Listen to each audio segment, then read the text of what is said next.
direkam dulu. Baik. Ya, lanjut ya. Nah, ini pembahasan kita kali ini insya Allah akan lebih mendalami tentang suhu dan kalor yang tadi sudah kita bahas di pertemuan pembuka tadi ya. Dan pertemuan kemarin alhamdulillah juga teman-teman sudah mencari tahu pengertian suhu dan pengertian kalor ya. Suhu, nah silakan dibaca, kalor juga sudah Ustaz paparkan tadi. Yang perlu teman-teman pahami itu perbedaan antara suhu dan kalor, gitu ya. Kalau kalor itu nama lain dari penyebutan panas ya. Kalor itu benda panasnya. Kalau suhu untuk mengetahui tingkatan atau derajat berapa sih suhu panas yang ada di tubuh saya, nah itu suhu ya. Kalau kalor benda panasnya atau sesuatu yang panas gitu ya. Baik, lanjut untuk mempersingkat waktu.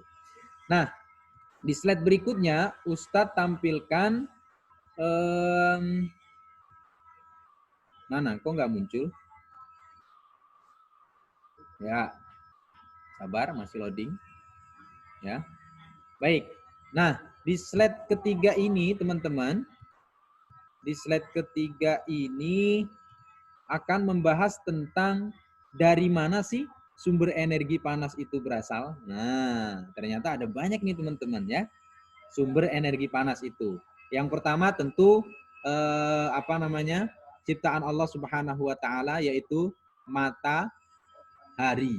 Lihat ya, matahari ini merupakan sumber energi yang luar biasa ya. Teman-teman bisa dapat banyak manfaat dari matahari ya. Yang simpelnya bisa untuk menjemur pakaian, bisa mengeringkan sesuatu yang basah ya. Termasuk proses fotosintesis itu merupakan sumber panas yang luar biasa, itu matahari.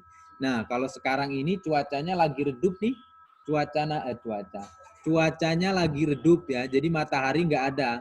Kalau teman-teman pengen jemur pakaian ya tunggu sehari 2 hari baru kering gitu ya. Apalagi pakaiannya jaket atau selimut. Nah, kecuali kamu punya atau teman-teman punya mesin cuci pengering, nah itu bisa.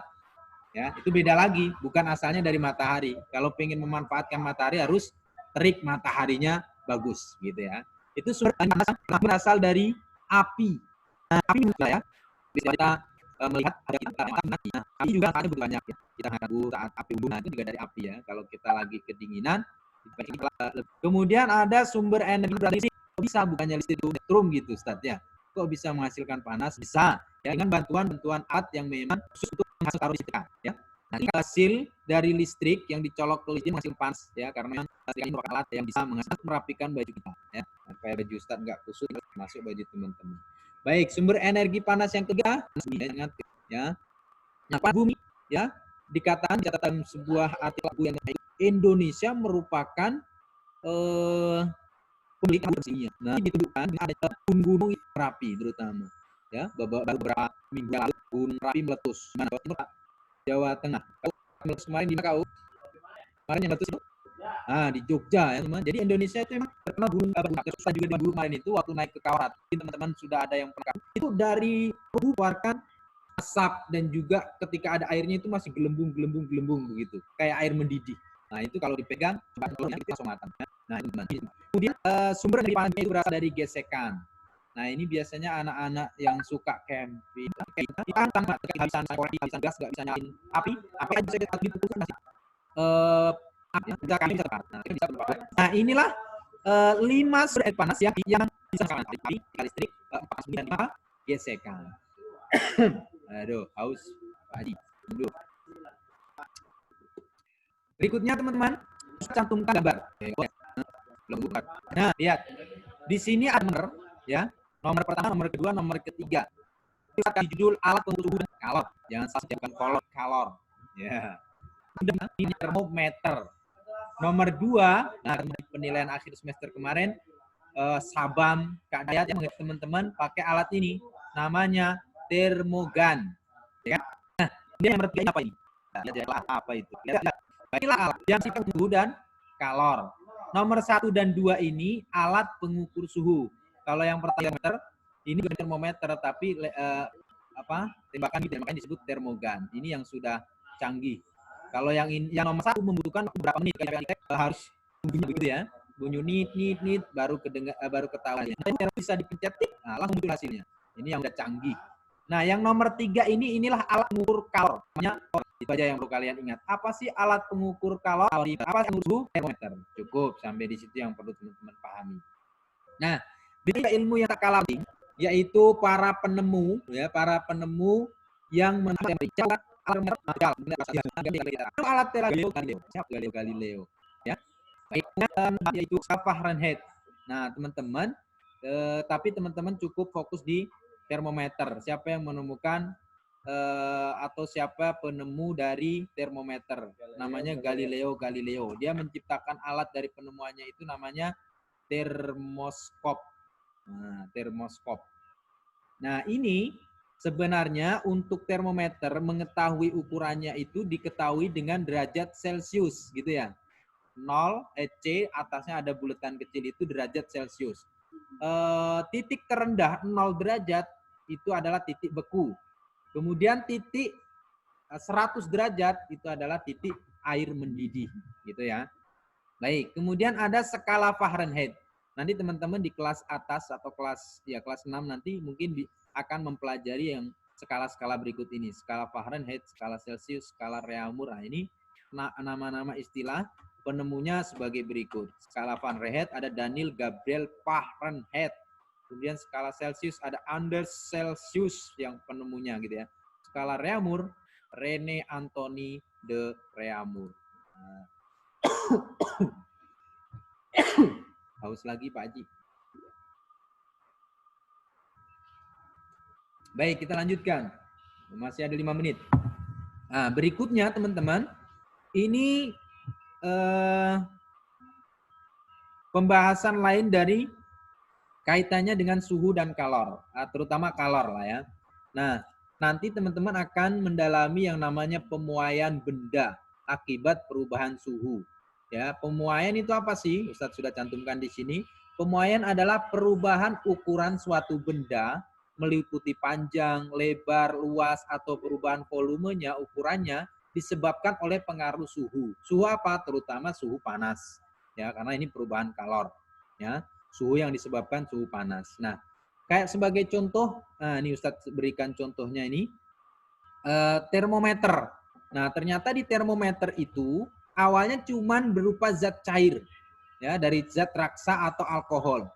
Nah, dia berubah-ubah itu tergantung suhunya. Misalnya tadi sebelum dimasukkan ke ketek, kita pencet misalnya, oh normal, ini suhunya 30 derajat Celcius. Tapi begitu kena panas dia, apalagi ditaruh di air mendidih, wah bisa 100 derajat itu ya, jebol itu, rusak jadinya alat termometernya. Nah, umumnya kalau ditaruh panas badan kita ya mentok 37, normalnya 36, 37. Tapi kalau sampai 38, 39 berarti sudah demam gitu ya. Itu termometer, perubahan dari termometer gara-gara suhu panas tadi. Kemudian balon udara. Siapa yang udah pernah naik balon udara di sini? Belum ada ya? Ustadz juga belum pernah. Ustadz pernahnya balon air. Nah, masuk ke balon diguling-guling ya. Nah, balon udara ini pemuaiannya seperti apa? Nah, gitu ya. Cara kerja penggunaan pemuaiannya menggunakan gas ya. Ketika gas itu dihidupkan, balonnya terisilah dengan apa? Gas tadi. Ketika gas semakin dipanaskan, maka balon itu akan semakin naik dan terbang. Nah, kalau mau menurunkan balon tersebut ya panasnya tadi dikecilin, akhirnya turun ke bawah gitu. Kemudian ada pemasangan jaringan listrik atau telepon. Teman-teman, kabel yang dipasang saat untuk aliran listrik itu tidak boleh dipasang kenceng-kenceng. Kenapa? Takutnya begitu kena panas, dia akan mengendur, ya. Kalau itu masih aman lah ya. Tapi takutnya ketika dia kena dingin saat malam hari, dia akan menyusut atau mengencang. Ketika kabelnya itu awalnya sudah dipasang kencang-kencang, begitu ada proses pemuaian, dia bisa rusak, bisa putus kabelnya dan aliran listriknya terganggu, ya. Itu pemuaian atau perubahan benda tadi. Kemudian ada sambungan rel kereta api. teman-teman kalau nanti ngelewatin rel kereta api sambil dilihat coba. Setiap sambungannya itu nggak dipasang rapat-rapat. Pasti ada rongganya. Kenapa tujuannya?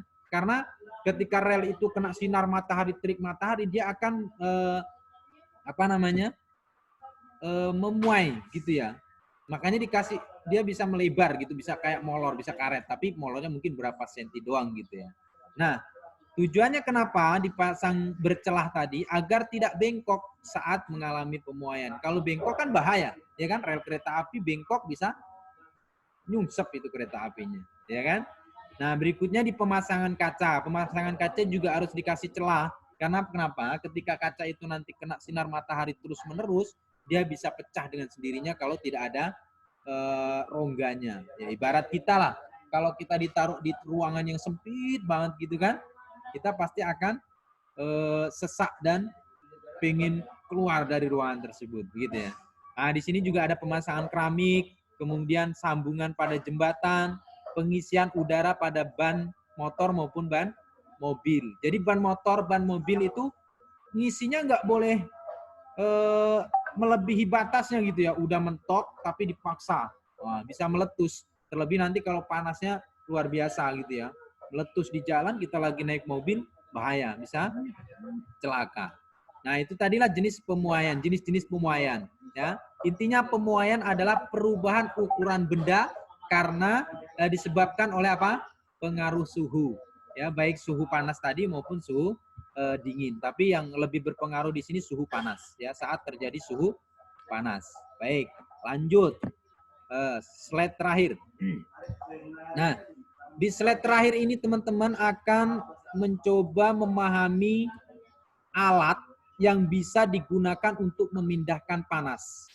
Nah, ya. Kemarin ada yang menulis juga energi panas tidak dapat dilihat tetapi dapat kita rasakan. Tapi kalau bendanya gitu ya bisa ya. Secara alami energi panas berpindah dari benda yang panas ke benda yang dingin.